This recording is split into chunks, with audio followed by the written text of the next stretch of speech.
পায়রার জন্য বিশাল পরিমাণে মিক্স খাবার তৈরি হচ্ছে।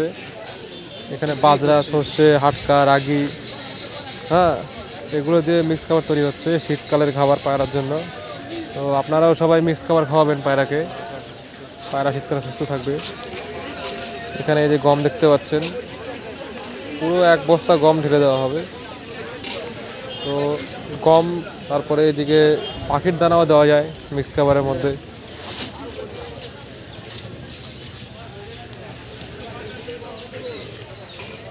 তো এখানে বস্তায় বস্তায় মিক্স খাবার তৈরি করা হচ্ছে,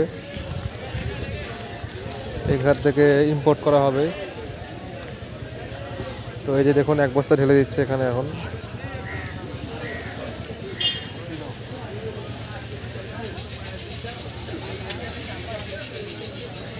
তো আপনারা যদি পারেন পায়রাকে মিক্স খাবার খাওয়াবেন।